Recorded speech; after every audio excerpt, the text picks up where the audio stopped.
Network performance. Network performance refers to measures of service quality of a telecommunications product as seen by the customer. The following list gives examples of network performance measures for a circuit-switched network and one type of packet-switched network, viz. ATM. Circuit-switched networks. In circuit-switched networks, network performance is synonymous with a grade of service. The number of rejected calls is a measure of how well the network is performing under heavy traffic loads.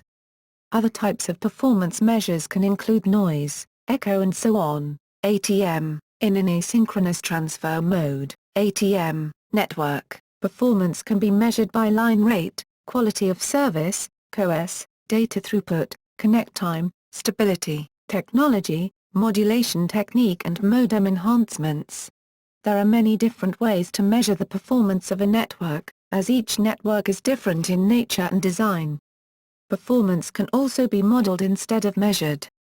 One example of this is using state transition diagrams to model queuing performance in a circuit-switched network.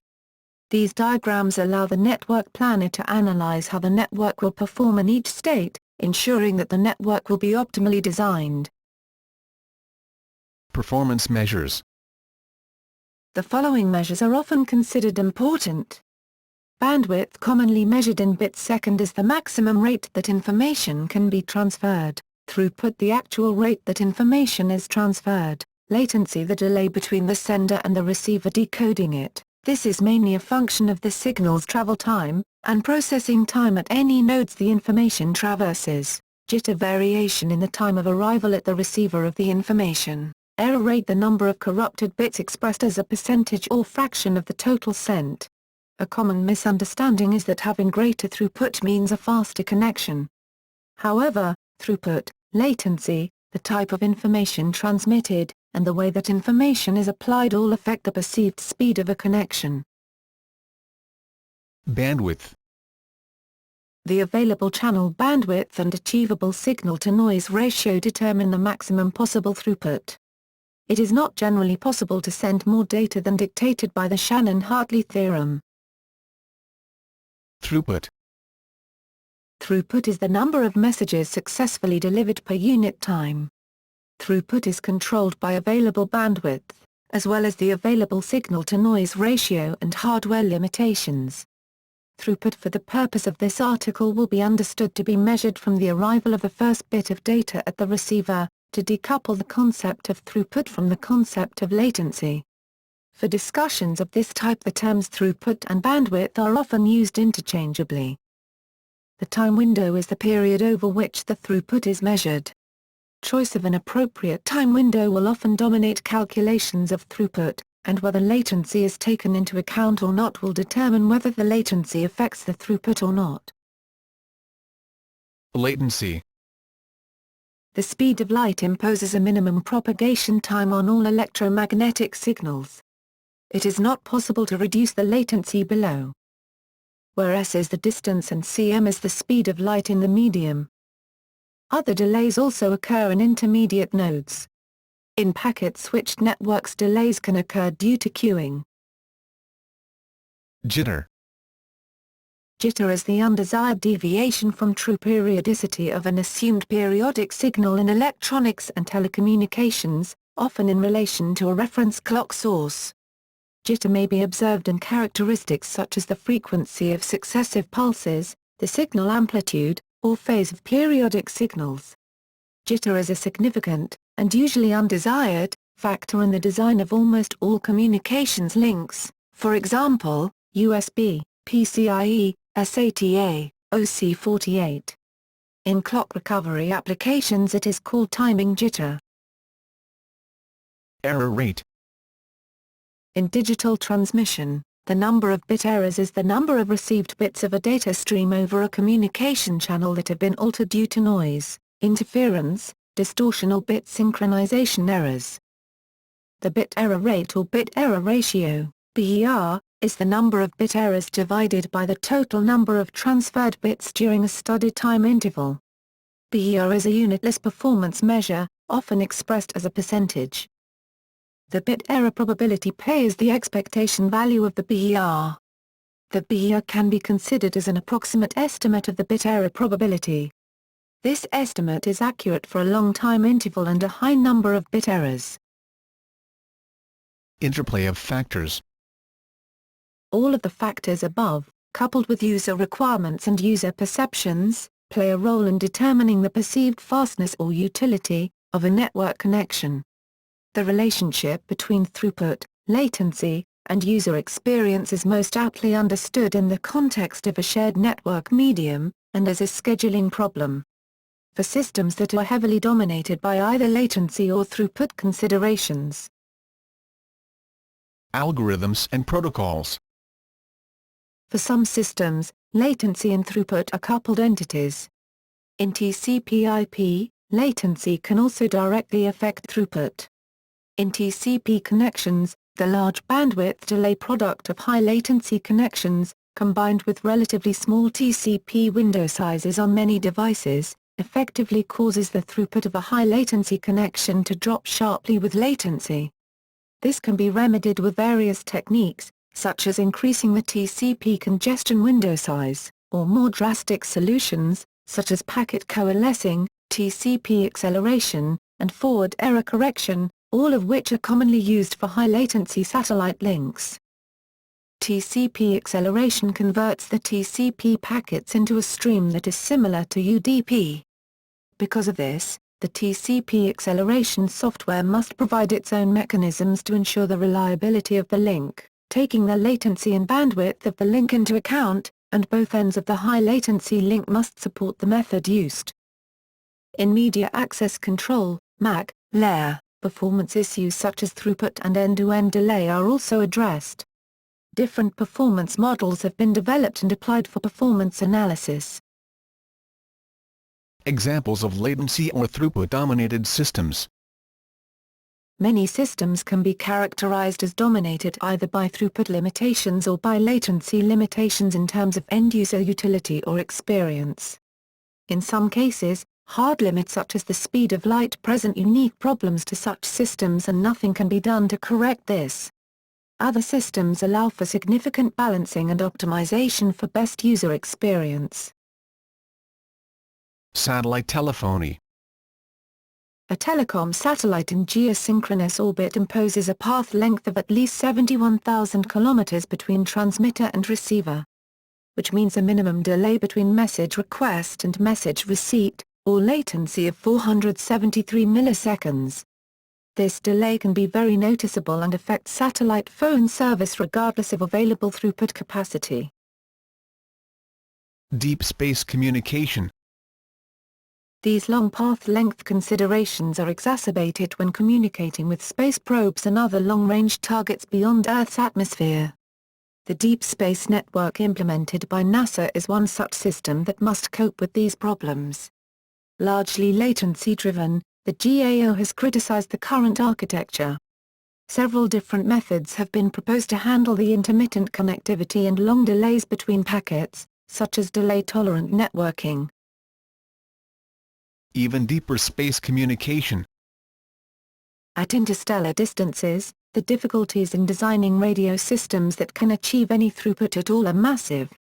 In these cases, maintaining communication is a bigger issue than how long that communication takes. Offline data transport. Transportation is concerned almost entirely with throughput, which is why physical deliveries of backup tape archives are still largely done by vehicle. Optimized systems. World Wide Web. Users on the Internet feel that responses are instant, when delays are less than 100 milliseconds from click to response. Latency and throughput together affect the perceived speed of a connection. However, the perceived performance of a connection can still vary widely, depending in part on the type of information transmitted and how it is used. In a 2001 study, it was found that a typical web page was 53,400 bytes in size. Round-trip packet latency over the Internet is fairly low, typically less than 1/10 of a second across North America, and an average web page of 30 to 100 kilobytes would normally transfer fully in 10 to 30 seconds, over a 56 kbits modem, which yields a 3 kilobytes per second transfer rate.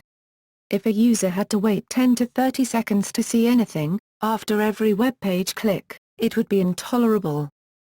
Because latency is so important, the HTTP protocol and HTML markup language were invented to reduce the rendering time of hypertext over the Internet. These protocols allow incremental rendering, meaning that page text can begin display after the first packet arrives. HTTP in nearly all browsers support gzip, compressed transfer encoding, which can typically compress text by 2x. Moreover, HTTP 1.0 and later protocols support a rich set of caching primitives, allowing content to be stored closer to the user, in both browser caches and ISP proxy caches, all to reduce latency. And finally, in the early days of HTTP, interlaced photos were transmitted via GIF, which allowed a rough version of an embedded picture to appear when only half the scan lines had arrived. A few years later JPEG was invented, allowing an almost arbitrary trade-off between latency and image quality. These optimizations of HTTP and HTML, GIF, and JPEG were crucial to reducing latency and improving the perceived performance of the World Wide Web. Hence, when a user clicks on a web page, there is a delay of 500 to 550 milliseconds to transfer a 1500-byte packet over a 56 kbits modem, before the user can begin to see up to 3000 bytes, uncompressed, of text. A DSL line with a throughput of 256 kbits would produce a delay of roughly 60 to 110 milliseconds, which would be perceived as an instant response. By comparison, to transfer the contents of a DVD over a modem could take a week or more at a 56 kbits modem rate. Simply packing the DVD into an envelope and mailing it could be faster. 8-second rule.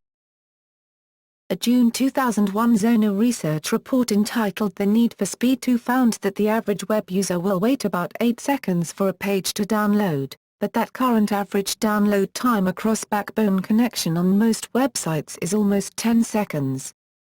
The 8-second rule is an old, by Internet standards, way of determining the adequate response time of a web server through different bandwidth connections.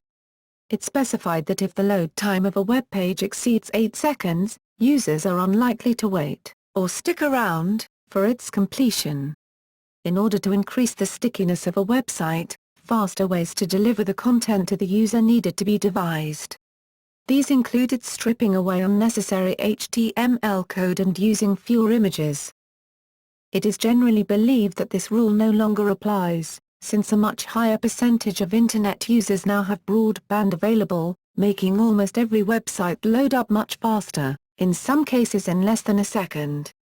However, the rule might not be totally obsolete, as few web pages limit themselves to purely HTML and images nowadays, and scripts, Flash and other interactive content take a long time to load even with the best of connections.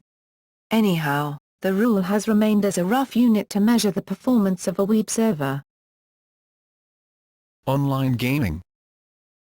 Some online games utilize the Internet and/or a local area network to coordinate a multiplayer game experience among 2 or more players, each of whom is running a copy of the game on a local game system, typically a video game console or gaming computer, with messages sent among the multiple game systems, either directly or through a game server reporting the actions of each player so that all the game systems stay synchronized.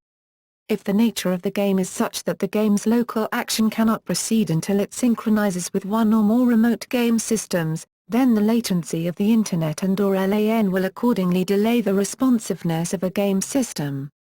Although such systems may only require very low throughput, for example messages of game controller actions may be only a few kilobits per second, the latency of the Internet and/or LAN must be low enough to meet the requirements of the game. The maximum acceptable latency is game type dependent. For example, generally, Twitch gameplay games such as a first-person shooter like Quake 3 require lower latency for the best experience, while generally, a turn-based game such as chess can tolerate higher latency. But, it entirely depends on the specifics of each game.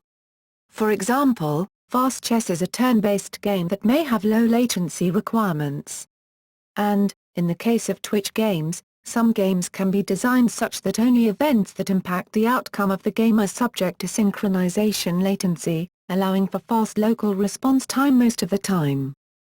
Cloud gaming is a type of online gaming where the entire game is hosted on a game server in a data center, and the user is only running a thin client locally that forwards game controller upstream to the game server. The game server then renders the next frame of the game video, which is compressed using low latency video compression and is sent downstream and decompressed by the thin client. For the cloud gaming experience to be acceptable, the round-trip latency of all elements of the cloud gaming system, the thin client, the Internet and/or LAN connection, the game server, the game execution on the game server, the video and audio compression and decompression, and the display of the video on a display device, must be low enough that the user perception is that the game is running locally. Because of such tight latency requirements, distance considerations of the speed of light through optical fiber come into play, currently limiting the distance between a user and a cloud gaming game server to approximately 1,000 miles, according to OnLive, the only company thus far operating a cloud gaming service. Online game systems utilizing a wireless network may be subject to significant latency, depending on the architecture of the wireless network and local electromagnetic interference impacting that network. Although radio propagation through air is faster than light through optical fiber, wireless systems are often shared among many users and may suffer from latency incurred due to network congestion, which can trigger buff bloat-related issues, or due to network protocols that introduce latency. And, in the event of electromagnetic interference, transmitted packets may be lost, requiring a retransmission which also incurs latency.